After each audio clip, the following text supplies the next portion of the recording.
se retrouve aujourd'hui pour un épisode spécial de notre podcast, un épisode, on pourrait dire, hors série, puisqu'on ne va pas poser, une fois n'est pas coutume, le questionnaire traditionnel du bonheur c'est les autres, et pour cause, car la personne qui est en face de moi s'appelle Marianne Rubinstein. Alors vous connaissez ou vous ne connaissez pas Marianne Rubinstein, mais on va la présenter bien entendu. Sachez juste un truc, c'est que Marianne Rubinstein, c'est ma plus vieille amie. Pas au sens de l'âge, puisqu'elle a à peu près mon âge, mais au sens où je la connais depuis le plus longtemps qu'il est possible, puisqu'elle était avec moi à l'école primaire, dans une école qui s'appelait l'école de la Ponsonne à Manosque, et nous avions une institutrice notamment, dont nous parlons encore aujourd'hui, plus de 50 ans après. Bonjour Marianne. Bonjour Gérard. Alors merci déjà d'avoir accepté de passer dans mon podcast. Alors je voulais te demander déjà, moi je pourrais te présenter, mais je pense que c'est mieux que tu te présentes à nos éditeurs, tandis qu'une ambulance fait retentir sa sirène dans le fond. Comment tu te présenterais à quelqu'un qui ne te connaît pas du tout ? Je crois que je me présenterai d'abord par ce que je fais, ce qui est peut-être le plus simple. Et en fait, on pourrait dire que j'ai 2 activités. Je ne sais pas si c'est 2 métiers vraiment, mais en tout cas 2 activités, puisque je suis maîtresse de conférences à l'université en économie, donc enseignante et chercheuse. Et je suis écrivain de romans, de récits, d'essais, de romans jeunesse aussi. Et voilà, et donc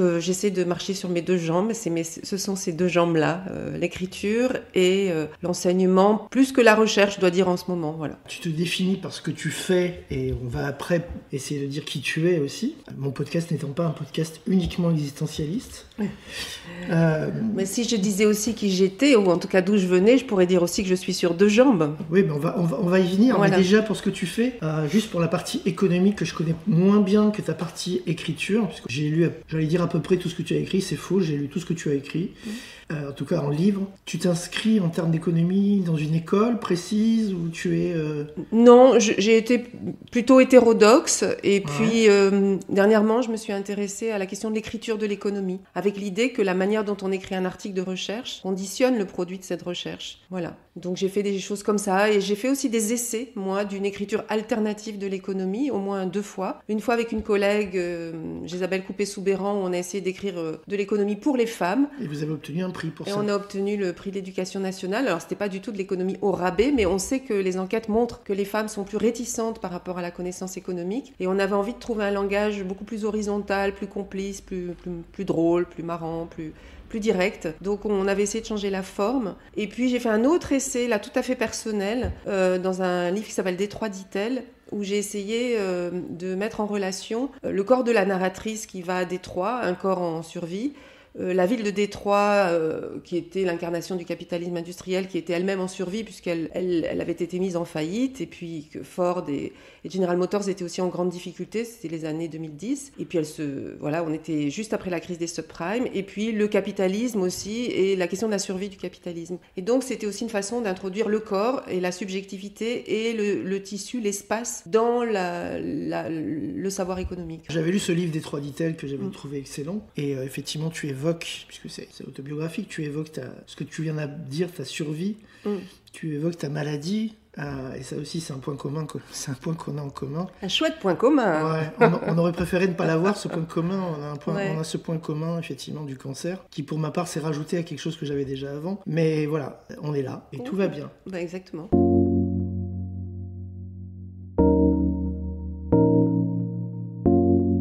Et donc maintenant qu'on a dit, en tout cas que tu t'es défini par ce que tu fais, est-ce que tu peux nous en dire plus sur qui tu es ? Tu es issu d'une famille, tu as un frère, qui sont tes parents ? Parce que ça joue un rôle extrêmement important dans tes œuvres. Oui, c'est vrai.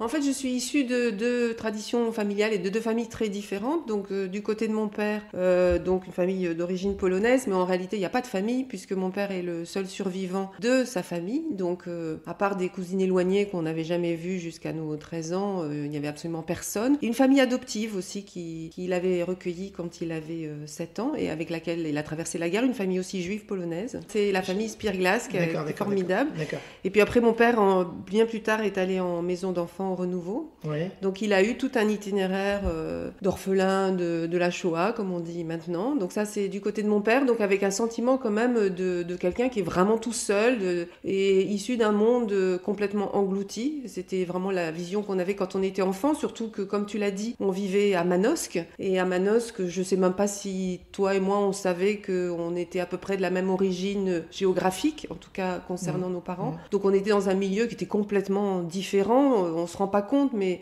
dans ce début des années 70, en plus, la France était un territoire très, très hétérogène. Donc on était vraiment dans un autre monde, avec une histoire qui, en plus d'être éloignée géographiquement, était à la maison très présente, mais sans la vie qui l'accompagne, c'est-à-dire sans la famille, sans la nourriture, sans les traditions, c'était le traumatisme. Donc ça, c'est du côté de mon père. Et du côté de ma mère, c'est une famille bretonne formidable, je dois dire.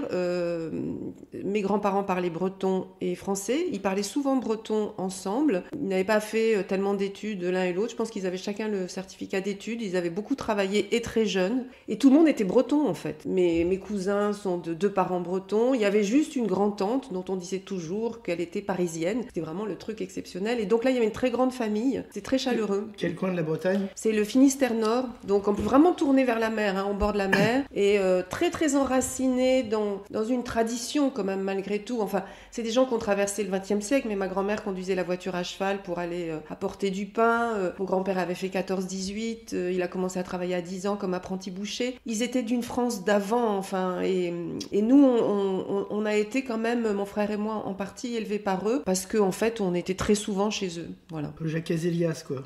Jacques Azélias, c'était, il fait encore référence à un monde d'avant, puisque mes grands-parents ont quand même enfourché la modernité, ils ont une boucherie, puis ensuite une blanchisserie, ils voulaient être de leur temps, ils voulaient sortir de la pauvreté aussi. Donc, ils étaient dans leur siècle. Mon grand-père, outre la guerre 14-18, a été remobilisé en 40, ce qui est en plus une injustice, mais enfin bon, toujours est-il qu'il a fait les 2 guerres, donc ils étaient dans leur siècle, mais ils portaient quand même le siècle d'avant, ils portaient les traditions d'avant, leur mère portait la coiffe par exemple. Donc c'était vraiment, voilà, ils ont vécu toute la révolution industrielle. Le père de ma grand-mère était le premier à avoir une voiture, qui ne savait pas conduire, enfin il conduisait n'importe comment. Voilà, il y avait tous ces attributs de la modernité qui sont arrivés quand même dans leur vie et qu'ils ont saisis comme des chances aussi.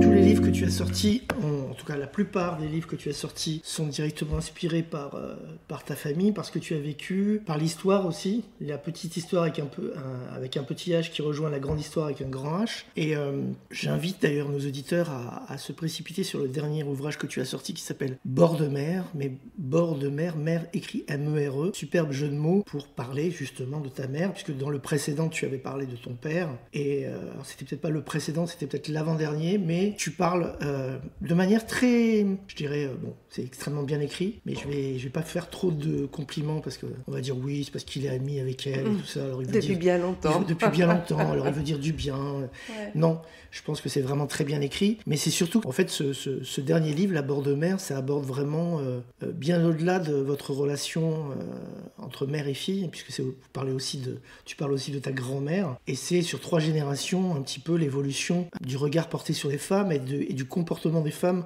face à une société qui n'a pas toujours été tendre, c'est le moins qu'on puisse dire, avec elles. Donc voilà, j'incite vraiment les auditeurs à découvrir ce livre et par extension à découvrir les autres, et notamment un roman, alors je me rappelle jamais du titre, que tu as fait, qui parlait de la gémellité et ce roman était magnifique. Il s'appelle comment déjà ? Nous sommes deux. Nous sommes deux, et j'en parlais justement il y a quelques minutes avec quelqu'un, et je disais, si tu dois commencer par un livre sans aller vers ces livres entre guillemets autobiographiques, commence par celui-là. Oui, parce que c'est vrai qu'il y a 2 parties dans mon travail dans ce que j'ai écrit pour adultes, puisque j'ai aussi écrit pour la jeunesse. Il y a vraiment une veine autobiographique où ce qui m'intéresse, c'est l'articulation de l'intime et du collectif. J'ai jamais pensé que mon histoire personnelle intéressait les lecteurs, ce qui est tout à fait normal d'ailleurs, puisque bon, chacun a son histoire personnelle. En revanche, je suis convaincue que l'articulation de l'intime et du collectif permet d'incarner le collectif, lui donne du sang, du flux, de la vibration, de la palpitation, et que c'est ça qui est intéressant. C'est de sortir du général, d'aller à la pointe du particulier, mais justement pour retrouver le général. Donc c'est ces boucles-là qui m'intéressaient. Et à chaque fois, j'ai essayé de mêler. Et puis dans les romans, par exemple, Nous sommes deux, effectivement, c'était... je m'étais intéressée parce que aussi les tensions dans la société française par rapport à la question juive, tensions qui évoluent mais qui restent présentes, voire qui sont de plus en plus présentes, enfin on le sait bien. Ça m'intéressait de les travailler autour d'une histoire de double mariage avec 3 familles. Donc il y a 2 jumeaux, il y en a une qui se marie avec un juif et donc qui se convertit pour l'occasion, et l'autre qui se marie avec une aristo, et donc comme ils ont du mal à se séparer, eh bien ils décident de se marier ensemble, enfin ensemble avec d'autres, mais quand même ensemble. Toute l'ambiguïté est là aussi, et donc ça pose des tas de problèmes en fait, parce qu'il y a toutes ces familles qu'il faut mettre d'accord. C'est effectivement un fil rouge, le fait que tu sois le fruit d'un couple mixte, on le retrouve dans ce livre-là, et effectivement, bon, par exemple récemment il y a eu le livre de Nathalie Azoulay qui s'appelle Toutes les vies de Théo, où elle aborde aussi, comme par hasard, je t'en ai parlé au téléphone, un couple mixte avec un homme breton. Là, pour le coup, c'est l'homme qui est breton et la femme qui est juive. Juive polonaise. Voilà, et qui va exploser à la faveur du 7 octobre, même s'il y avait déjà de l'eau, comme on dit vulgairement, il y avait déjà de l'eau dans le gaz. Donc, c'est effectivement un fil rouge. Et toi, tu disais que c'était une manière pour toi d'aborder aussi des sujets pas faciles, comme évidemment celui de la Shoah, qui est extrêmement présent dans ton œuvre. Et récemment... on a une amie en commun qui s'appelle Aurélie Barjonnet, qui est professeure de littérature et qui te cite régulièrement dans ses analyses, parce qu'effectivement, tu fais partie de cette deuxième ou 2,5e génération, comme elle dit, où effectivement, on n'a pas vécu la Shoah directement, mais en fait... Et alors qu'on ne nous disait pas grand-chose, voire on ne nous disait rien du tout, en fait, quelque part, on l'a vécu par procuration. On a été des victimes par contumace de ce qui s'est passé entre 1939 et 1945. Ouais. Je ne sais pas si j'emploierais le mot de victime, parce que moi, un des problèmes qui avait conduit à l'écriture de mon premier livre, qui s'intitulait « Tout le monde n'a pas la chance d'être orphelin », c'était plutôt un sentiment d'obscénité, une obscénité qui venait du fait que j'avais l'impression... de me revendiquer de quelque chose que je n'avais pas vécu, et que la souffrance c'était mon père qui l'avait vécu, et que moi peut-être que je m'en drapais. Alors c'est aussi parce qu'à l'époque mon père nous renvoyait souvent, mon frère et moi, au livre d'Alain Finkielkraut, Le Juif imaginaire, dont c'était un peu le thème, et donc on était un peu interdit de vivre mal cette histoire-là. Et en fait, je pense qu'un des ressorts de cette première enquête, parce que là, le collectif est abordé frontalement, puisque j'avais interviewé une quinzaine de personnes qui, comme moi, étaient nées entre 15 et 30 ans après l'événement, on va dire, peut-être en comptant un peu large. Nous-mêmes, on est nés 20 ans après la fin de l'événement, et 20 ans, c'est très court, on le sait maintenant qu'on en a presque le triple. Et mais à l'époque ça nous semblait loin et en même temps très près, et donc l'idée c'était quand même de voir comment les autres le vivaient, et c'est en me rendant compte que c'était un problème pour nous tous, et que c'était vraiment un problème, et que en fait ça donnait lieu aussi à une espèce de... Parce qu'on pourrait se dire, pourquoi on travaille sur ses parents, pourquoi on écrit sur ses parents, pourquoi on va pas de l'avant, je sais pas, enfin, ce genre de conseils de bon sens, on va dire. Et à l'époque, je m'étais déjà rendu compte qu'en fait, on était lesté d'un tel poids de mort, qu'en fait, on avait une recherche véritablement de la vie qui pouvait y avoir eu là-dedans. Et alors donc il y en a certains qui apprenaient le yiddish, il y en a certains qui apprenaient à faire la cuisine, il y en a certains qui voulaient faire de la musique klezmer, enfin il y avait aussi tout ce côté-là, il n'y avait pas que ce repaître d'une histoire tragique. Et puis voilà, bon, moi l'image que j'ai souvent en tête, c'est vraiment l'image d'une colonne vertébrale brisée, donc pourquoi on a besoin de réinvestir ce passé, peut-être pour tenir à peu près debout en fait, hein. C'était quelque chose comme ça, et ça c'était important pour moi en tout cas. Mais c'est pour ça que j'ai encore du mal avec le mot victime. Je ne sais pas si on peut être héritier. Nos parents sont victimes. Est-ce que nous on est victimes? Franchement j'en sais rien. Collatéral peut-être? Je sais pas. Aujourd'hui on montre avec l'épigénétique qu'effectivement il y a des traces, etc. Moi, j'aime bien aussi... pour moi, la judéité, c'est aussi le jeu de jambes. C'est-à-dire, je fais référence, je pense au boxeur. Hein, le jeu de jambes, c'est fondamental. Et bon, ça nous amène à réfléchir sur le jeu de jambes, cette espèce de situation instable. Ça nous amène à ne pas devoir rester à une place assignée. Voilà, ça nous entraîne au jeu de jambes. Et pour moi, ça c'est une idée importante, de toujours garder le jeu de jambes. forme de vigilance, d'adaptabilité, qui est importante aussi dans d'autres questions qu'on connaît, qui sont les questions de survie en fait. Alors ce jeu de jambes, est-ce que ça t'a empêché comme moi par exemple de vraiment t'engager dans un courant politique ou pas, ou c'était pas la question? Moi je suis le descendant effectivement d'un père juif polonais qui après la guerre, comme beaucoup de juifs polonais, était communiste, était même... Bon, c'est pas grave, on entend le café couler. On entend le café, bon. Mais on a la bonne franquette ici, on est entre amis. Il y a même du chocolat. Oui, il y a même du chocolat, il y a tout. Il y a du sucre et du chocolat, tout va bien. Oui, donc j'étais le fruit d'un...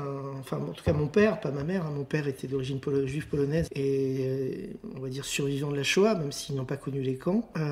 Et donc, il s'est engagé en politique à gauche, d'abord communiste, comme beaucoup de juifs polonais à la sortie de la guerre. Puis après, ce qui s'appelait à la SFIO, qui allait devenir le Parti Socialiste en 1960, déjà avant 71, mais en tout cas au moment du congrès d'Épinay en 71. Et moi, j'ai toujours vu ça d'un œil critique, déjà parce qu'on le voyait peu à cause de ça, mais aussi parce que je me disais jamais j'accepterais de m'encarter quelque part. J'ai un peu évolué avec le temps, je n'ai pas fait de politique, contrairement à mon père. Et puis j'ai toujours appliqué la règle de Groucho Marx, je refuserais d'entrer dans un club qui m'accepterait comme membre. Et donc toi... Comment t'as vu ça? Est-ce que toi, bon, ton père, je crois pas, était engagé politique, il n'était pas très engagé politiquement. Mais est-ce que toi, à un moment donné, t'as eu cette fibre, ou t'as eu cette tentation, ou pas du tout, et t'as vécu à distance? T'es engagé, hein, parce que c'est une forme d'engagement politique ce que t'as fait dans tes ouvrages, mais tu t'es pas encarté quelque part. Je me trompe? Non. Mon père a failli s'engager, mais bon, ça a posé différents problèmes avec le centre de diagnostic où il travaillait, qui était géré par les œuvres sociales de la CCAS, donc très CGT, etc. Ouais. Mais mes deux parents étaient de gauche, enfin sont toujours de gauche, je peux dire, je pense. Plutôt, quand j'étais jeune, ils votaient plutôt socialiste. Mmh. Et moi, j'ai été élevée dans cette tradition de gauche, ma famille bretonne est de gauche. J'ai une méfiance par rapport aux politiques. Alors d'abord, je ne supporte pas la soumission, première chose. Donc j'ai envie de penser par moi-même. Alors je comprends bien que l'action politique nécessite une certaine discipline, mais ça ne me va pas. Et puis, comme les gens de ma génération... je suis ce que décrit bien Nathalie Azoulay, par exemple, déjà dans les manifestations. Je suis prise dans un faisceau de contradictions. Je ne suis pas sûre que ça soit tellement la peine de développer. C'est des choses dont on entend beaucoup parler. Mais de toute façon, ce n'est pas trop mon tempérament. Peut-être que, outre mes ouvrages qui disent ce que j'ai envie de dire avec les subtilités ou le manque de subtilité qui va avec, enfin en tout cas avec les nuances que je veux y apporter, je mets un engagement très fort dans mon métier d'enseignante. Je sais pas pourquoi je pensais à la petite bonté de Grossman, non, c'est pas la petite bonté, mais j'essaye d'être...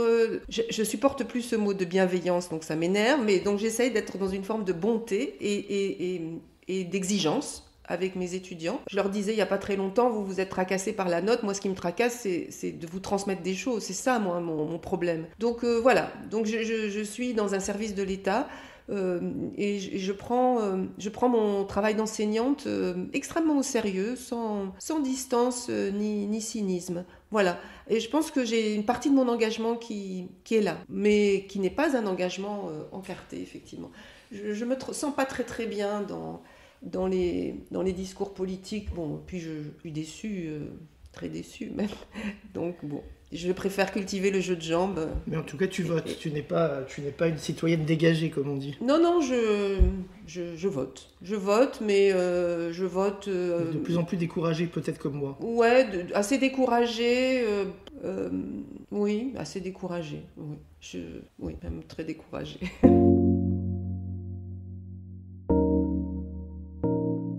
Alors dans le livre Bord de mer, tu abordes l'éducation que tu as reçue de ta mère, qui était une éducation, donc comme tu l'as dit, tu es né au mi-temps des années 60, donc on était dans la période, je dirais une période un peu bénie, hein, parce que surtout quand on voit ce qui se passe aujourd'hui, une parenthèse un peu formidable, et donc tu as eu une éducation, et à ton tour, tu es devenue mère. À ton tour, tu es devenue mère, tu as eu un fils, c'est ça? Oui. Et donc, ce fils, est-ce que tu as eu tendance à l'élever comme ta mère vous avez élevé, toi et ton frère? Ou complètement différemment? Je crois que ma mère, elle nous a quand même donné une structure. Mon père était quand même très, très abîmé par la guerre, et puis en plus... il n'avait pas de référentiel. Il n'avait pas de référentiel, donc il était abîmé psychiquement, comme un peu... Un jour, on m'avait dit, c'est un peu comme des grands brûlés, oui, je pourrais reprendre cette image-là. Et puis, effectivement, il n'avait pas de référentiel, et puis parfois, il était comme en concurrence avec nous, il trouvait toujours que notre enfance était trop bénie, trop gâtée, il supportait pas, ça le mettait dans des colères dingues. Vraiment, il nous traitait de petits cons, de petits bourgeois, enfin bon, il avait des espèces d'éruptions. Alors, c'était pas un mauvais père, je pense qu'il faisait tout pour nous donner une structure, il travailler pour qu'on manque de rien. Enfin, je veux dire, je veux pas du tout en faire un portrait noir. C'est pas de ça du tout, mais je pense que il a été tellement affecté psychiquement que ça surgissait, c'était plus fort que lui. Et ma mère était celle qui donnait la structure, pas du tout angoissée, assez régulière, extrêmement rassurante. Alors en même temps, ma mère et moi, on a une histoire compliquée qui est liée en fait aux grandes questions qui se sont posées pour les femmes au XXe siècle. Je ne suis pas sûre de pouvoir en parler ici, mais en tout cas, ceux qui liront découvriront. Donc, on a dès le départ une histoire difficile. Et à côté de cette structure, il me semble qu'on avait aussi, de façon plus ou moins importante, à partir de l'adolescence, un rapport qui est devenu quand même assez conflictuel. Mais il y a quand même toujours eu cette base, etc. Alors, je pense qu'avec mon fils, le côté extrêmement rassurant, extrêmement prise de terre, pas prise de tête, mais prise de terre de ma mère, cette espèce de façon de prendre les choses tranquillement, en même temps une capacité à prendre des risques, à être dans la vie, à vouloir profiter des plaisirs qu'elle peut offrir, etc. Donc tout ça, c'est des choses extrêmement positives qu'elle nous a apportées. J'espère les avoir transmises à mon fils. Grande différence, bon, après, d'abord c'était pas la même époque, mais en plus moi j'ai un fils, je n'ai pas une fille, donc évidemment que j'ai coupé une filiation immémorielle, puisque j'ai une mère qui a une mère qui a une mère qui a une mère. Par récurrence, on pourrait dire qu'il y a une chaîne comme ça où il n'y a que des femmes, et je suis celle qui l'a coupée, puisque qui interrompt la chaîne. J'ai eu un fils, voilà. Donc, voilà, puis après, l'époque est différente. Mes parents étaient absolument indifférents au collège où on pouvait aller. D'ailleurs, c'était une catastrophe. On faisait les choses, c'était quand même un peu 68 arts. Ils étaient de gauche, il y avait ce côté 68 arts, donc on se débrouillait pour nos devoirs, etc.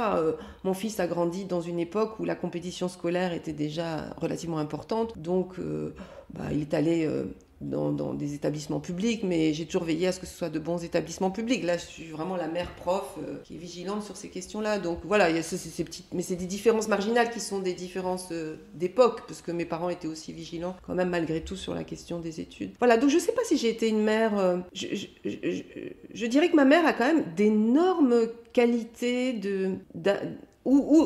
mis à part le problème particulier que nous avons eu et qui a été vraiment compliqué à vivre, probablement pour toutes les deux, je trouve qu'elle avait d'énormes, et qu'elle a toujours d'énormes qualités de mère. Hein. Donc, je pense qu'une mère, c'est quand même quelqu'un qui vous plante, qui vous donne confiance, qui vous dit que vous pouvez prendre des risques, sans pour autant vous mettre en danger, qui vous pousse dehors, voilà. Et je crois qu'elle a tout ça en fait. Ta maman est toujours vivante ? Oui, elle est toujours vivante. Elle fait des films. Enfin, elle a ses qualités pour elle-même aussi. C'est-à-dire que c'est quelqu'un qui accorde un grand prix à sa propre liberté. C'est vraiment une femme de ces femmes de la génération d'Annie Ernaux, mais beaucoup moins dans l'examen de la plainte, beaucoup plus dans la vie, dans se tenant solide, droite,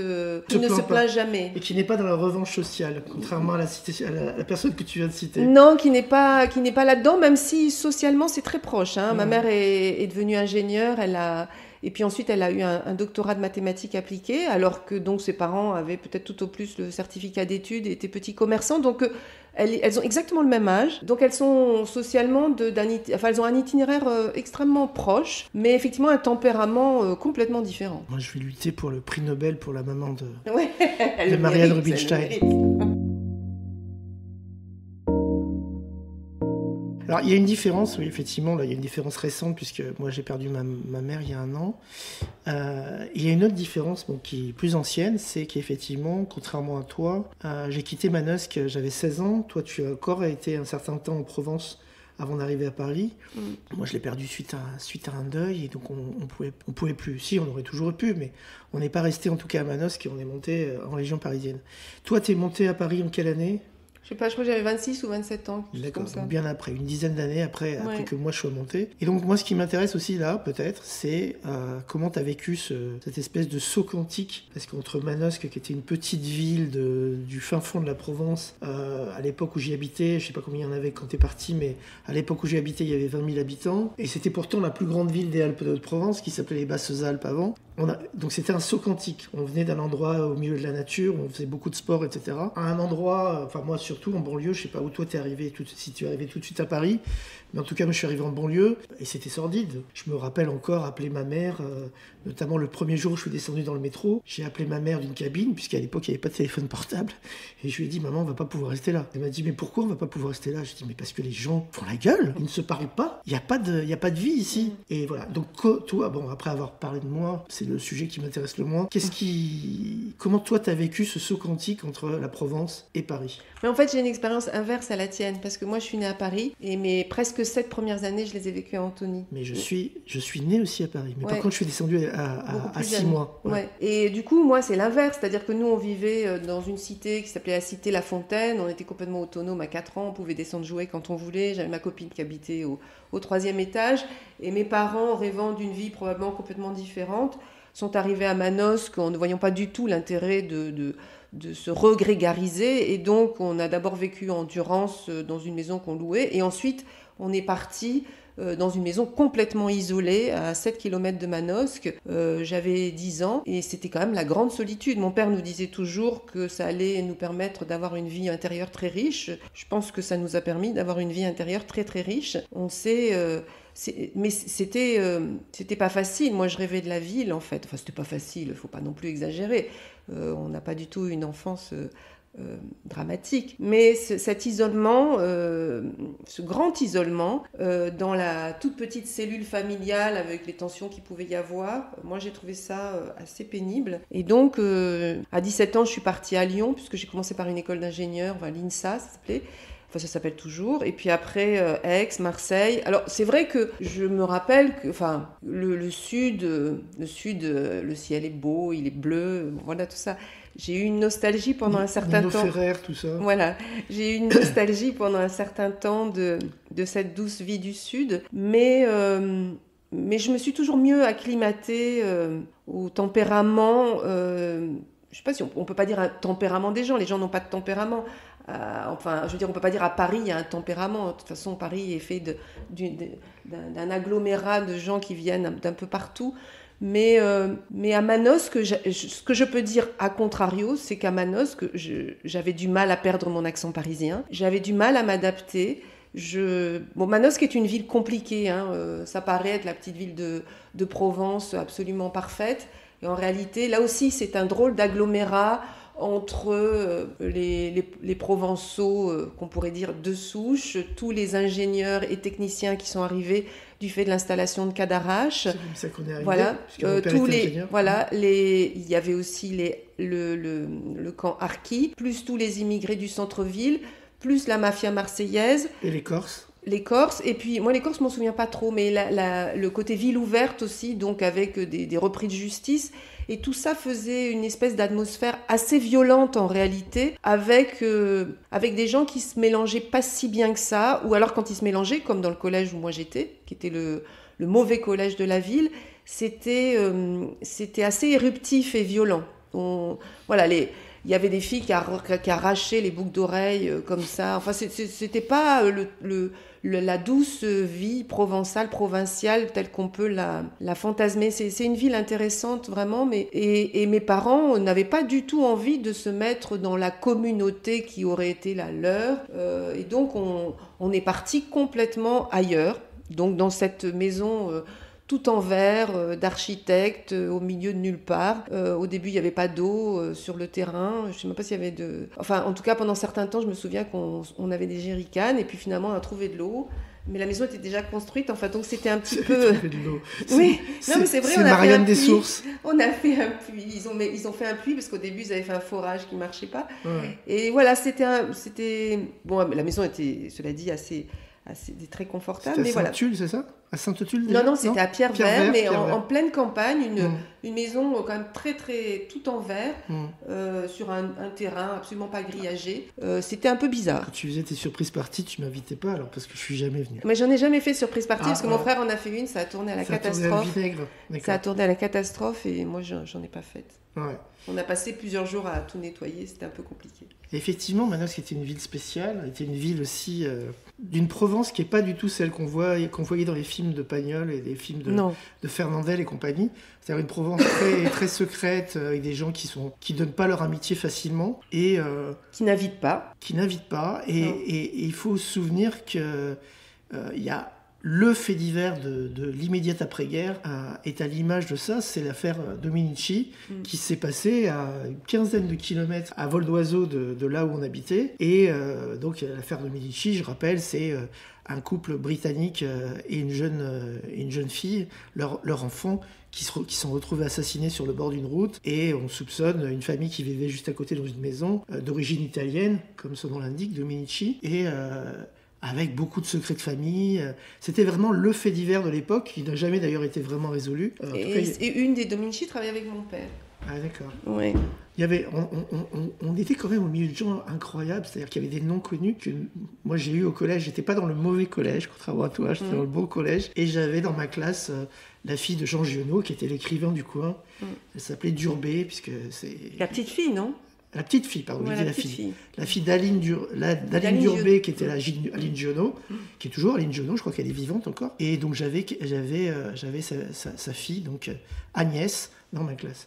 Donc c'était quand même étonnant d'avoir la petite fille de Giono dans ma classe, toi d'avoir la personne dont tu viens de parler, Dominici. Et effectivement, donc non, juste pour dire que ça, c'était très caractéristique d'une forme de Provence, qu'on retrouve aussi chez Pierre Magnan. Je ne sais pas si tu as lu des livres de Pierre Magnan, mais Pierre Magnan, qui est un auteur très prolixe, aujourd'hui décédé, qui sur la fin de sa vie habitait Fort-Calquier, mais qui était originaire de Manosque, qui était imprimeur à Manosque, a écrit des polars notamment, avec un inspecteur qui revient tout le temps, un peu gimmick, qui s'appelle l'inspecteur La Violette. Et ces bouquins, qui ont d'ailleurs été portés pour certains au cinéma et en feuilleton, et en série, décrit extrêmement bien l'univers de Manosque. Certes, il le fait le plus souvent au début du siècle, quand je dis du siècle, je parle du XXe siècle, ou à la fin du XIXe, mais malgré tout, c'est extrêmement brillant et ça montre vraiment ce qu'était Manosque. Après ce virage par Manosque, et après donc ma question sur ton passage, ce saut quantique entre Manosque et Paris, qu'est-ce qui a fait tout simplement que tu es devenu qui tu es devenu ? C'est-à-dire, est-ce qu'à un moment donné, tu as eu une prise de conscience ? En gros, tu voulais vivre de ce qui te passionnait, ou c'est juste les hasards de la vie, même si je ne crois pas trop au hasard, qui t'ont conduit à tout ça ? Écoute, il y a plusieurs choses. Si je rationalise a posteriori, mais je pense pas complètement faux. J'avais beaucoup de facilité en maths. En même temps, j'avais pas du tout envie de devenir ingénieur. C'est pourquoi j'avais une très forte pression de ma mère, qui elle-même était ingénieure, même si je suis pas sûre que le métier lui ait beaucoup convenu. Mais en gros, c'était un peu la facilité quand on avait des facilités en maths, on va dire. Et j'ai réussi quand même à m'échapper de cette trajectoire-là, choisissant l'économie un peu par hasard et me rendant compte assez vite qu'avec des compétences en mathématiques, c'était pas si compliqué en fait d'avoir un poste à la fac. Et je pense que je n'avais pas de vocation pour l'économie. J'en avais jamais fait, d'abord, je savais même pas ce que c'était. Et à l'époque, il n'y avait pas de grande possibilité de réorientation, donc partant de l'école d'ingénieur, c'était quand même le plus simple de me remettre à faire des maths et de l'économie. Mais en revanche, je pense que j'avais une vraie vocation pour l'enseignement. Et en particulier, un ami de mon oncle était professeur d'université et je trouvais que la liberté qu'offrait l'université me convenait absolument. Donc je pense que tout ça mis bout à bout, je me suis assez vite aperçue, surtout que c'était l'ère Jospin, ministre d'éducation nationale, qu'il y allait avoir des ouvertures. Enfin, au fur et à mesure, je me suis aperçue qu'il y allait avoir des ouvertures à l'université et que ce métier-là me conviendrait parfaitement, parce que j'adore enseigner. Et j'aime même y compris la dimension spectacle. J'adore être sur scène, en fait. Donc, c'est pas seulement transmettre, etc. C'est aussi le fait que l'enseignement passe par le corps, voilà, j'aime tout ça. J'avais absolument aucune envie de me soumettre. J'étais convaincue que j'étais absolument inadaptée à l'entreprise. J'avais pas envie de participer à ce grand jeu de l'entreprise en plus. Je devais avoir un petit sentiment anticapitaliste, peu politisé, mais quand même très présent, à titre individuel. J'ai retrouvé par ailleurs des carnets où j'avais 8 ans et où je disais que j'avais envie d'écrire. Donc je pense que quelque part, au fond de moi, et de façon tout à fait consciente, je me disais aussi que cette liberté allait me libérer de cette liberté de travailler sur ce que l'on voulait, allait aussi m'offrir un revenu constant qui me permettrait d'écrire par ailleurs sans devoir gagner ma vie avec l'écriture. Voilà. Et d'ailleurs, il se trouve que le jour où j'ai eu mon poste, j'ai repris un truc que j'avais déjà commencé, qui deviendrait Tout le monde n'a pas la chance d'être orphelin. Ça faisait 4 ou 5 ans que je tournais autour, que je faisais vaguement des entretiens. Une fois que j'étais assurée de gagner ma vie, je me suis mise à fond. Et j'ai publié le texte peu après. Donc voilà, c'était d'une certaine façon, j'avais mon plan. Alors on a un point en commun, c'est effectivement cette passion de la transmission, même si tu as dit que c'était pas que ça dans ton parcours. En revanche, on est complètement opposés sur ton talent pour les maths, parce que moi j'étais pas bon, vraiment. En plus, j'ai pas eu des enseignants, parce que ça dépend aussi énormément des enseignants qu'on rencontre sur son parcours. Moi, par exemple, je me passionnais pour l'histoire, parce que j'avais eu des profs d'histoire absolument remarquables depuis la 6e. Je sais pas s'il est toujours vivant, mais Monsieur Chatou, oui, moi je l'ai eu aussi. Voilà, ouais. Monsieur Chatou qui était absolument exceptionnel, dont le fils est un grand musicien. Il y avait Monsieur Tétard aussi. Monsieur Tétard. J'ai une anecdote avec Monsieur Chatou qui m'a toujours... je pense toujours à ça quand je vois, comment ça s'appelle, Diabolomante, la scène de Diane Curie. Diane Curie, ouais. Parce que je me rappelle que Monsieur Chatou nous a dit un jour, je crois qu'il avait fait la guerre d'Algérie, et il nous avait dit si on n'étudie pas la guerre d'Algérie dans les programmes d'histoire, c'est parce que c'est trop proche. Et en fait, il me semble que la Seconde Guerre mondiale venait de rentrer dans le programme. Et je dis oui, mais on étudie la Seconde Guerre mondiale alors que c'est très proche et qu'on le vit tous les jours à la maison. Je me rappelle, j'avais dit ça, alors qu'on le vit tous les jours à la maison. Et à ce moment-là, je me souviens que tout le monde s'était retourné vers moi en disant, mais avec beaucoup de gentillesse, hein, mais parce que au lycée, j'étais très adaptée, autant j'avais pas été toujours très adaptée à l'école à Manosque ou au collège, un peu mieux, mais le lycée qui permet à toutes les originalités de s'exprimer, finalement je m'y sentais très bien. Et donc, mais je me souviens quand même de tout le monde qui se retourne vers moi et qui se dit mais qu'est-ce qu'elle est en train de nous dire, Marianne, quoi. Et j'ai compris mon décalage à ce moment-là, avec cette remarque de Monsieur Chatou sur la guerre d'Algérie, et je crois qu'il avait très envie en plus de nous dire combien il avait souffert pendant la guerre d'Algérie. Enfin, c'est mon interprétation. Ouais, j'ai jamais su, tu vois. Devant nous, il l'abordait pas. Et donc toi, tu l'as eu au lycée, toi. Ouais. Moi, je l'ai eu en 6e, en 5e. Donc j'ai commencé avec lui, mais j'ai eu d'autres profs excellents en histoire-géo. Et après, quand je suis arrivé en région parisienne, les profs d'histoire-géo que j'avais étaient particulièrement nuls. Ce qui fait que j'ai voulu être prof d'histoire à un moment donné. Quand j'ai eu ces profs absolument nuls au lycée, donc à Cachan, en région parisienne, j'ai renoncé à cette vocation. Ouais. Mais donc, en fait, oui, du coup, j'ai un peu perdu le fil, mais c'était... Tu disais qu'on avait en commun... Oui, donc on avait en commun la transmission, pas le goût pour les maths. Moi, je suis plutôt un littéraire, j'ai toujours été un littéraire. Mais rappelle-toi, à l'époque, quand on mettait en A, donc la filière littéraire au bac, c'était que t'étais un cancre, hein, tout simplement. Donc on m'avait, un truc moyen, on m'a fait faire un bac B, économie et sociale, etc. Et donc... Il y a cette passion pour la transmission. Il y a aussi le fait que... C'est drôle parce que là, tu viens de parler du fait qu'on n'abordait pas la guerre d'Algérie. Aujourd'hui, elle est abordée dans les livres scolaires, mais elle est abordée, on va dire, de manière un peu... pas toujours très claire. J'utilise un euphémisme. Mais la Deuxième Guerre mondiale, même à l'époque où on l'abordait pas non plus de manière très claire. Il a fallu que j'arrive au lycée, peut-être même après, en voyant nuées et brouillard et des choses comme ça, pour découvrir vraiment, parce qu'en fait, on était encore... Et je travaille beaucoup sur cette période-là. On était encore sur la vision Henri Amouroux de la France, c'est-à-dire la France résistante. Il y a eu très peu de collabos, alors que c'était exactement l'inverse. Il y a eu beaucoup de collabos, il n'y a pas eu beaucoup de résistants. Et où la déportation des Juifs, c'était une ligne. Oui, c'est vrai, mais disons que ça rentrait, il me semble, il faudrait regarder l'histoire des programmes, mais que ça venait de rentrer dans le programme pour nous quand on était au lycée, ce qui était nouveau. Je crois que jusque-là, peut-être que le programme s'arrêtait avant, enfin je ne m'en souviens plus très bien, mais oui. Non, mais c'est vrai ça, c'est vrai qu'on voit bien que la perception que nous on avait dans nos familles était très distincte de la perception qu'on avait en En général, les Français, sans compter nos petits camarades qui sans doute ne savaient à Manosque même pas que la déportation des Juifs avait pu exister, si tant est qu'ils savaient que c'était un Juif, ce que c'était qu'un Juif, je suis même pas sûre. Ça, on l'abordait jamais. On disait qu'on était en classe en CM2, ça nous est jamais venu à l'idée de parler de ça. Moi, je me souviens, je suis arrivée à Manosque, on m'a demandé si j'étais catholique, parce que tout le monde allait au catéchisme. Ils avaient tous des gourmettes, des grosses gourmettes avec leur nom, que je trouvais formidable. Et donc, moi, on m'a demandé si j'allais au catéchisme. J'ai dit non. On m'a dit, alors, t'es protestante? J'ai entendu protester. Donc, j'ai dit oui. Mais en fait, je sais même pas de quoi il me parlait. Mais ça, tu le décris très bien dans ton livre, parce qu'en plus du fait que tu es le fruit d'un couple mixte, et que la religion juive, théoriquement, passe par la mère et non pas par le père, t'avais déjà cette problématique en toi, t'avais déjà comment dirais-je, pas ce déchirement intérieur, parce que, en fait, comme si t'étais vis-à-vis de l'un ou vis-à-vis de l'autre, en porte-à-faux. Oui, non, mais j'ai toujours... Enfin, je pense que oui, j'avais un frottement identitaire, quoi. D'abord parce que la présence de la déportation à travers le chagrin de mon père. Tout à l'heure, tu parlais des travaux d'Aurélie Barjonnet. On n'est pas... justement, on était dans une époque, tu parlais aussi des années 70, on était dans une époque où tout était relatif aux déportés. D'abord aux déportés politiques. Donc il a fallu assez longtemps pour qu'on parle des déportés raciaux. Et ensuite, quand on s'est mis à parler des déportés raciaux, finalement, le drame, c'était la déportation et pas tellement le drame des enfants qui, comme nos parents, avaient vécu...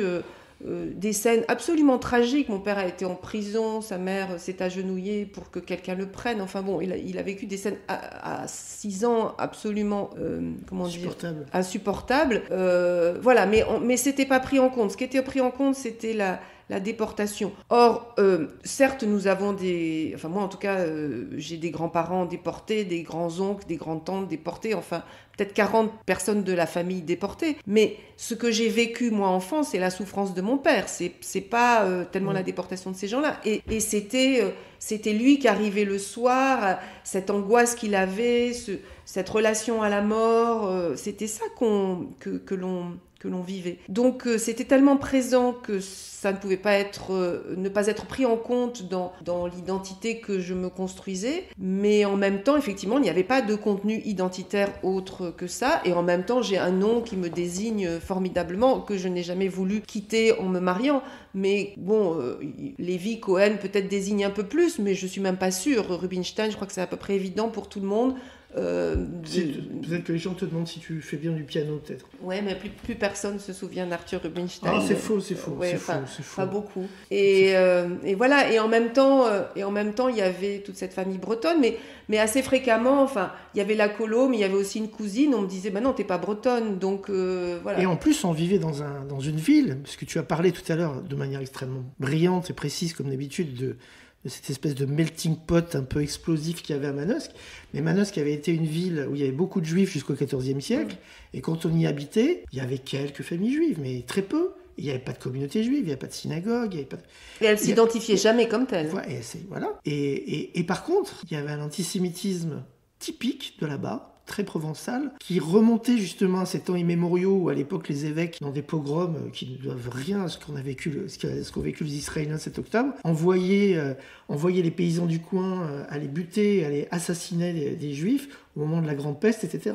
Et d'ailleurs, je t'ai dit il n'y a pas longtemps qu'il y avait un épisode assez étonnant, puisque lors de la construction d'une villa, on a creusé dans une des collines les plus chics de Manosque, et qu'on a découvert une nécropole juive à 10 mètres, ou je crois quelques mètres sous le sol. Donc bref, c'était une ville où il y avait plein de traces des juifs qui avaient vécu là, encore une fois jusqu'au XIVe siècle, peut-être 1200 et quelques, 1300 et quelques, et qui avaient totalement disparu, il n'y en avait plus du tout.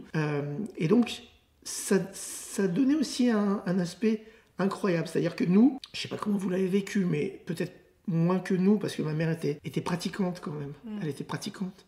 Elle faisait des trucs incroyables dans un bled où on ne pouvait rien faire. Elle faisait venir de la viande cachère d'Aix-en-Provence en toute illégalité par les cars, tu sais, les cars qui venaient d'Aix-en-Provence et de Marseille. Et on faisait les fêtes. Alors on faisait pas énormément de choses, on n'était pas très pratiquants, mais mon père l'était pas du tout. Le juif polonais à la fin de la guerre, c'était ils se comptaient sur les doigts de la main, ceux qui étaient pratiquants. Mais voilà, on a eu cette particularité qui est finalement assez rare, d'avoir été peu ou prou juif au milieu d'un univers qui n'était plus du tout. Ouais. Mais d'ailleurs, tu parlais tout à l'heure du saut quantique. C'est vrai que moi, c'est un grand plaisir que j'ai eu quand je suis arrivée à Paris de pouvoir reboucler avec ce monde juif dans lequel je me suis vraiment baignée presque, je dirais, surtout les premières années où j'étais là, parce que j'avais vraiment une grande curiosité.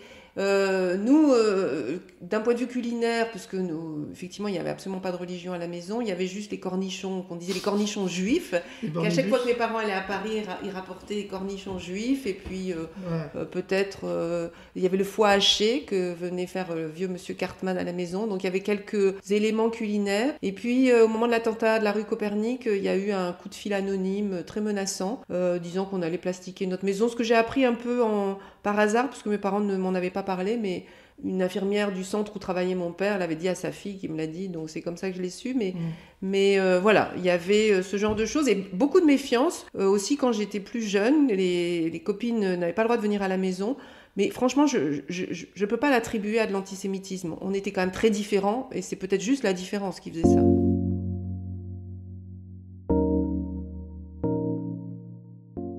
Alors on a parlé de plein de choses, on a parlé de Manosque, on a parlé du judaïsme, on a parlé de tes œuvres, ton rapport aux parents, etc. Bon, déjà, il y a une question que je me pose par rapport à ton enseignement. Tu es plutôt sur de la microéconomie, de la macroéconomie. Tu es, comme on dit, keynésienne ou pas. C'est quoi tes... Ça n'intéressera pas tout le monde. Hein, non, mais j'ai déjà pas mal de bouteilles, je suis passée par différents stades. J'adore l'héritage keynésien, j'aime beaucoup la macro.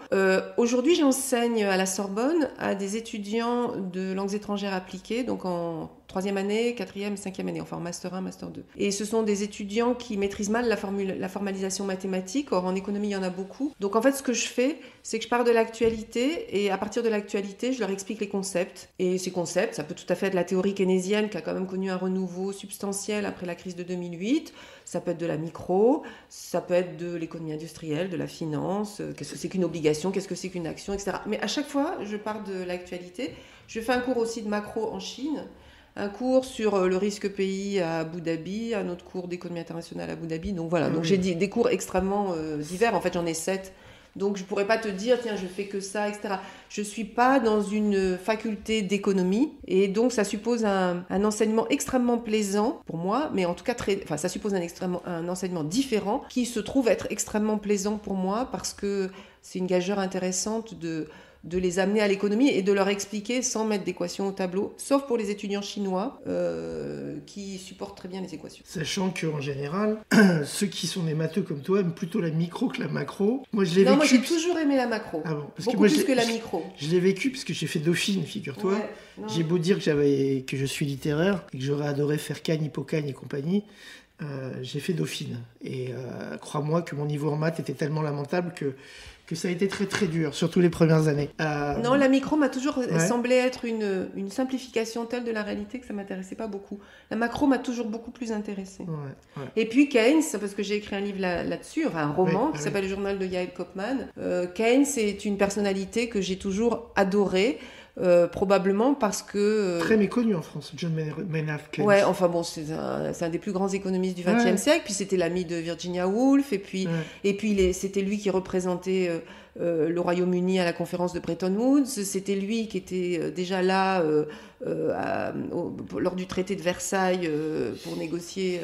C'est lui qui a fait venir toutes les peintures impressionnistes de la vente de Degas, alors que la grosse Bertha frappait Paris en 1917 pour les acheter, donc pour le compte du Royaume-Uni. Enfin bon, c'est quelqu'un absolument passionnant, Keynes. Donc je me suis toujours beaucoup intéressée à lui et bon, en plus je suis absolument confite d'admiration pour Virginia Woolf, et donc ça m'avait beaucoup intéressée, justement toujours dans ces choses générationnelles, dans le journal de Yael Kopman, d'essayer de comparer le groupe de Bloomsbury duquel faisait partie Keynes et Virginia Woolf et la sœur de celle-ci qui s'appelait Vanessa Bell et les 68 arts. Parce qu'en particulier, Vanessa Bell a eu une fille qui s'appelait Angelica Garnett et qui s'est retrouvé quand même très déboussolé par rapport à cet héritage pas 68A, bloomsburien. Voilà. Fin de la parenthèse. Donc tout ça pour dire que j'ai toujours beaucoup aimé la macro. Mais alors moi, ce qui m'étonne là, parce que ça m'étonne pas parce que je te connais et que je suis un peu comme ça, c'est au-delà du fait que tu es soi-disant matheuse, que ta mère était ingénieure, que ton père était cardiologue, tu es tombé dans la littérature comment ? Parce qu'en fait, on a souvent des discussions, enfin souvent pas assez à mon goût, mais on a eu des discussions littéraires. C'est pas pour rien que tu écris, c'est que t'as une vraie plume et t'as un vrai appétit pour ça. C'est un appétit que je partage aussi avec mon grand frère qui est devenu libraire au fin fond de la Normandie. C'est venu comment cette passion pour la littérature et bon, je vais quand même te poser une des questions du questionnaire du bonheur sur les autres. C'est qui l'auteur ou alors c'est quoi le bouquin qui est vraiment ta référence, le truc qui t'a, quand tu l'as lu ou quand tu t'es dit j'adore, c'est ce que je veux faire. Mais alors, je pourrais pas te répondre là-dessus, ça change tout le temps. C'est comme si tu me disais, c'est quoi ton genre de musique ? Ouais. En fait, j'adore la musique classique, j'adore la variété aussi. J'ai toujours aimé la variété. Voilà. Et parfois, des bouquins de littérature populaire bien faits, je peux tout à fait avoir grand plaisir à les lire et aussi avoir grand plaisir à lire, je sais pas, Le flux de conscience chez Virginia Woolf, ou je sais pas, enfin, bon, c'est pas très difficile à lire Virginia Woolf, mais peu importe. Ce que je veux dire, c'est que j'ai pas le livre. Mais l'auteur. Je saurais pas te dire. Il y en a pas un qui a changé ta vie, tu dis, quand tu l'as lu, que tu as découvert ses œuvres. Si je te dis, je sais pas, moi par exemple, pour moi ça a été Stefan Zweig, mais ça peut être aussi d'autres, hein, Romain Gary, ça peut être. J'ai eu une passion pour Romain Gary, j'ai eu une passion pour Stefan Zweig, j'ai lu plusieurs fois ce livre sur le monde qui se détruit, là je sais plus comment, le monde d'hier. Mais mes passions sont changeantes en fait. Alors en plus quand on écrit, on a des problèmes de technique. Et la manière dont tel ou tel auteur résout un problème de technique auquel on peut être confronté, à un moment peut m'intéresser.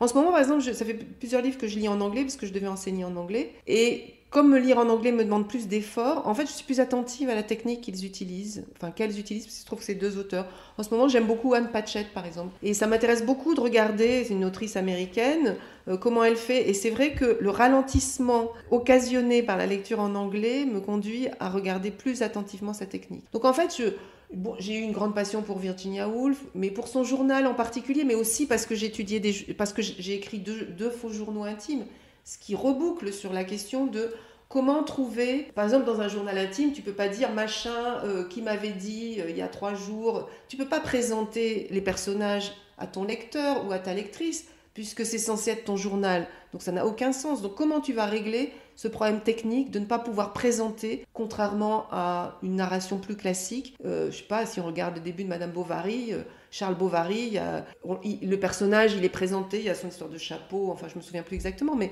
il y a quand même peut-être 10 pages, voilà. Les personnages, on peut les présenter dans une narration classique, alors qu'on peut pas le faire dans un journal. Comment Virginia Woolf avait fait dans son vrai journal, comment les personnages finissaient par vivre. Voilà, des choses comme ça. En réalité, c'est ça qui m'intéresse. Donc, j'ai des coups de cœur, mais...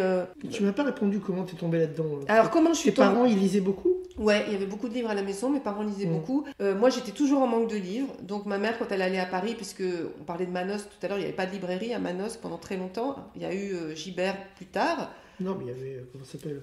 Drac, et il y avait le marchand de journaux, et il y avait celui où on achetait les livres scolaires tous les ans. Le marchand des livres scolaires, oui, mais il y avait juste un ou deux présentoirs avec des livres de poche. Non, il y en avait un pas loin du bar dont tu as parlé il n'y a pas longtemps, du bar Oasis. Il y en avait un, mais qui n'a pas duré extrêmement longtemps. Si, c'est Gibert, mais ensuite qui est passé sur la place de la mairie. Mais il a ouvert... pas Gibert, hein. Si, c'était un... moi j'ai connu un qui était à l'Indépendant. Mais c'était lui. Ah bon ? Mais c'était pas Gibert de la chaîne Gibert. Il s'appelait Gibert et il était, je crois, apparenté à la famille Gibert. Ah oui, c'est drôle. Je crois. Mais non, c'était lui, et il a d'abord été sur l'espèce de boulevard extérieur, là, à côté de l'Oasis, et ensuite... Mais on avait une bibliothèque extraordinaire à Manosque, qui était dans un hôtel particulier, l'hôtel d'Herbès. Ouais, elle existe toujours, mais moi j'y suis jamais allée. Moi j'y étais souvent. Mais oui, mais toi tu habitais au centre-ville. Moi j'habitais à Manosque, toi t'habitais loin. Moi j'habitais très loin, et mes parents, je n'avais même pas connaissance de cette bibliothèque. Donc ma mère était toujours en train d'essayer de me chercher des livres, et dans ma famille, la tradition, quand on avait peut-être 11 ans, c'était de nous mettre pour les filles dans les mains les Claudine de Colette, que j'ai absolument adoré, lu et relu. J'ai beaucoup lu La Comtesse de Ségur aussi, que j'ai adoré. Et puis ensuite, c'était les Les Thibauts de Roger Martin Dugard, que Exact. j'ai adoré aussi. Voilà, le premier peut-être grand livre de littérature que j'ai lu, c'était Les Thibauts. Et c'est vrai qu'on nous faisait lire des trucs par ailleurs au milieu scolaire qui étaient gratinés, quoi. Mais qui était chiant comme la pluie. Ouais. Y compris Henri Troyard, les semailles et les moissons, les trucs Non comme mais ça. le pire c'était Ravage de Barjavel. Moi l'autre fois Ravage de j'ai Barjavel. relu, non nous c'était La Nuit des Temps. Mais c'est odieux ce livre. Ouais. Le type il a publié ça en 43, mais franchement il faudrait arrêter de mettre ce livre dans les mains des gamins. D'abord l'image des femmes est insupportable, à la fin il y a un... Et puis bon... Il y a quelqu'un qui m'a dit qu'il était hyper déçu parce qu'il aimait Barjavel et quand il a découvert que c'était un collabo. Un collabo. Ouais. Un antisémite majeur. Mais comment on pouvait nous mettre ces merdes dans les mains, quoi. Et donc moi, tous les livres scolaires qu'on m'a fait lire ne m'intéressaient absolument pas. Mais voilà, peut-être mon premier émoi, ça a été Colette. Cette jeune fille qui était Claudine, quoi. J'adorais Claudine. C'est aussi une femme. Colette était une femme libre, comme tu l'es également, qui refusait d'être encartée, enfermée dans un. Voilà, elle était libre avant l'heure, elle était féministe avant l'heure, et elle n'avait pas besoin de se dire féministe. On comprenait à travers ce qu'elle écrivait.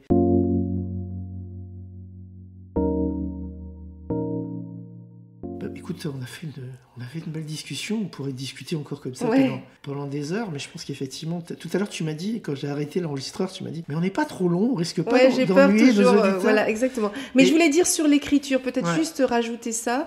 L'autre fois je disais, je crois, dans le pouvoir magique de l'écriture, c'est vrai que je pense que c'est absolument passionnant d'arriver à décortiquer les choses par les mots. Ça fait sortir aussi des choses très enfouies qui sont dans le corps, et en les décortiquant, en les réécrivant, il y a quelque chose qui se passe de très étrange. Voilà, bon, alors...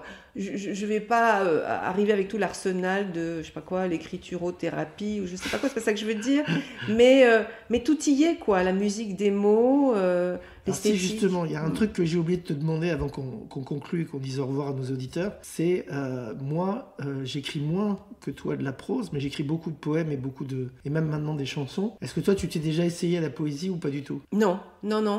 C'est pas un manque. C'est Non. pas quelque chose qui te... Voilà. Non. Pourtant, c'est la musique que je cherche dans l'écriture.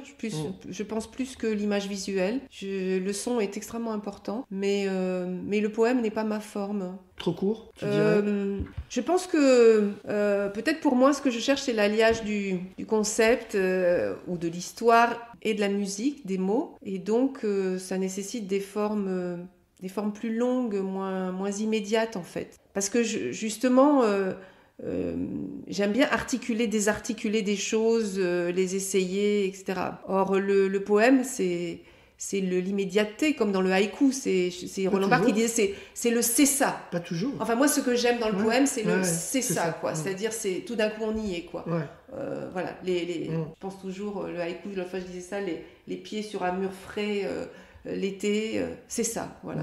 C'est ça qui me touche énormément dans la poésie. Donc ça te touche à la lecture, mais en tout cas, tu ne te sens pas investi d'une vocation de poète. Non, je crois pas que ce soit ma forme. Et même dans tes bouquins, effectivement, c'est une littérature du réel qui est la tienne. C'est pas une littérature baignée de poésie. On n'est pas dans du Jean Giono pour avoir la référence Manoskin. Non, voilà. Non, pas du tout. En fait, moi, je crois que j'aime bien mélanger, je disais l'intime et le collectif, mais j'aime bien aussi mélanger la gravité et le concept. Ouais. Voilà. La légèreté, pardon. La légèreté et le concept. La chanson populaire et la musique classique. Voilà. Toujours ce jeu de voilà. jambes. J'aime bien ça. J'aime bien ça. Donc, souvent dans mes romans, il y a une partie de conceptualisation où je parle de théorie, etc. Mais c'est toujours dans le jeu. Dans le jeu, J-E-U. Hein. Claude François et Bala Bartok. Voilà. Arthur Rubinstein et Patrick Juvet. Exactement. Voilà. Et je trouve que c'est un alliage intéressant. Ouais, ou Mike Brandt. Ou Mike Brandt, très présent dans C'est maintenant du passé. Non, c'est vrai. Écoute... Marianne, merci infiniment d'avoir accepté cette interview. Merci beaucoup, Gérard. Et j'espère que les gens apprécieront autant que je t'apprécie. J'espère que vous ne vous ennuierez pas à écouter nos longues digressions sur notre vie Manoskin passée et, nos discussions d'anciens et notre amour de la littérature. Ouais. À très vite, merci beaucoup. Ouais, merci à toi, Gérard.